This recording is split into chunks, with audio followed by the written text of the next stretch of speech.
தமிழகத்தில் நாடாளுமன்ற தேர்தல் நடைபெற இருக்கும் நிலையில் அரசியல் களம் சூடுபிடித்துள்ளது. இந்த நிலையில் அதிமுகவிலிருந்து நீக்கப்பட்ட ஓபிஎஸ் நாடாளுமன்ற தேர்தலில் ராமநாதபுரம் தொகுதியில் போட்டியிடுகிறார். இதற்கான வேட்பு மனுவை நேற்று அவர் தாக்கல் செய்தார். மேலும் இந்த தேர்தலில் ஓ பன்னீர்செல்வம் இரட்டை இலை அல்லது தனி சின்னத்தில் போட்டியிட விரும்புகிறார். இது தொடர்பாக தேர்தல் ஆணையத்தில் மனு அளித்தார். இதனையடுத்து இந்திய தேர்தல் ஆணையத்தில் ஓ பன்னீர்செல்வம் தரப்பில் மற்றொரு மனுவும் தாக்கல் செய்யப்பட்டது.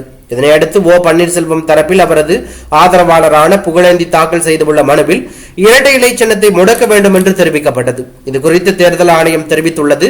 நாடாளுமன்ற தேர்தலில் எடப்பாடி பழனிசாமி தலைமையிலான அதிமுக இரட்டை இலை சின்னத்தில் போட்டியிட எந்தவித தடையும் இல்லை. தமிழ்நாட்டில் அங்கீகரிக்கப்பட்ட கட்சிகளுக்கு சின்னம் ஒதுக்கி தேர்தல் ஆணையம் உத்தரவு பிறப்பித்துள்ளது. அதன்படி திமுகவுக்கு உதயசூரியன், அதிமுகவுக்கு இரட்டை இலை, தேமுதிகவுக்கு முரசு சின்னம், இந்திய கம்யூனிஸ்ட் கட்சிகளுக்கு கதிர் அருவாள் சின்னம் உள்ளிட்டவை ஒதுக்கப்பட்டுள்ளன. மற்ற கட்சிகள் தேர்தல் ஆணையம் ஒதுக்கும் சின்னத்தில் போட்டியிட வேண்டும் என தெரிவித்துள்ளது.